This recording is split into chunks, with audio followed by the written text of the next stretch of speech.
Hello, hey, this is Phil again. Thanks for checking out my channel. Be sure to subscribe now by pressing the button below so you can receive my latest videos. You can also click the link below to get immediate access to my books on Amazon. In this brief section, we're going to talk about the intervals of the C major scale and how they're labeled. Okay, so we're going to look at the root to 2, root to 3, root to 4. We're going to look at how all of those are labeled. Now, this is the C major scale. So this is going to be so obvious as we do this, but let's talk about the root to 2. What would that be called? It's called a major second. I'm in the C major scale. It's a major second. If I talk about the root to 3 relationship, guess what that's called? That's a major third. All right? Again, what scale am I in? We just want to keep this really simple. We're going to skip 4 and 5, and we're going to go to 6 and 7 now. We'll come back to 4 and 5. The root to 6 is called you guessed it, a major 6. And the root to 7, what do you think that is? It's a major 7, all right? So I could say the 2, 3, and the 6 and the 7 are all labeled major. Now, what about the 4 and 5? Why did I skip those? I skipped those for a reason, and here's why. The root to 4 and root to 5 relationship is titled perfect.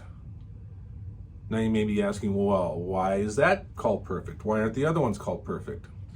There is a couple really good reasons why, and we're just going to hit on these think of it like an attorney building a case to give you evidence why these are called perfect.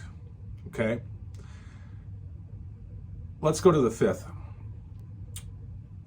Out of every note that's on or that's in the C major scale, I can build a chord.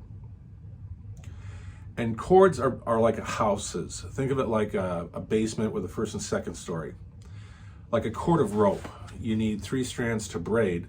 A chord of music, C-H-O-R-D versus C-O-R-D, you need 3 notes to build that chord.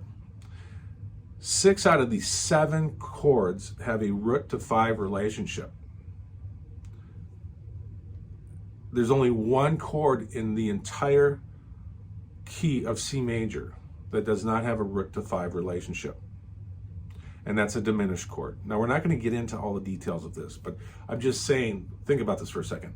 I have 6 out of the 7 chords, and every single one of those chords have a root to 5 relationship. There's 3 majors and 3 minors. And in all of those chords, the distance from the root to the 5 is identical. Okay? 3.5 steps. Well, that's almost perfect, you could say. All right? Now let's talk about 4 and 5 together. All right?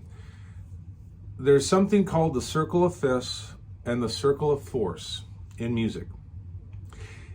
We will get into that, but just to throw this out there, this is the circle of fifths and fourths is how you build every single key, major key, in music. By the way, you build all the other modes with this as well, but they're all derived from the major. So if I count by 5s, I have C, D, E, F, G. The first key that goes away from the key of C is the key of G. And in order for that key to be the key of G, I have to alter one of those notes. I'm not going to go all the details about that, but that would be an F sharp.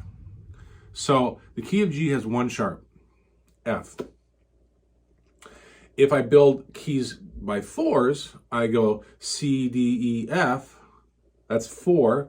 The first key away from the key of C in 4s is the key of F. And in order to make that key work, I have to put a flat in that key, B flat. In other words, I have to alter the half and whole steps of each of these keys so that they match the key of C. The key of C has 2 whole steps followed by a half, 3 to 4, right next door. And then 3 whole steps followed by a half, 7 to root. Okay? Well, when I do anything that's away from that C, I have to alter the notes with either sharps or flats in order for those to match the original key of C. And the numbers by which I do that is by 4s and by 5s. So this is one of the biggest reasons why the number 4 and the number 5 are called perfect. I hope that explains what we're talking about. Remember now, in the key of C, you have 4 major relationships: major second, major third, major sixth, and major seventh. And you have 2 perfect relationships, the 4th and the 5th. All right. Again, we're just setting some ground basis for understanding how music is put together, and we want to keep it simple. You can come back and watch this again and again as we dive into more modules about learning about how music is put together. This will start to come together and make sense. All right. Thanks for watching, guys. Thanks for watching this video. Again, I'm Phil Olson. To purchase the Awesome Guitar Series, click on the link below. It'll take you to Amazon. You can see full descriptions of each one of the volumes. After you've made your purchase and you receive them, go home and practice.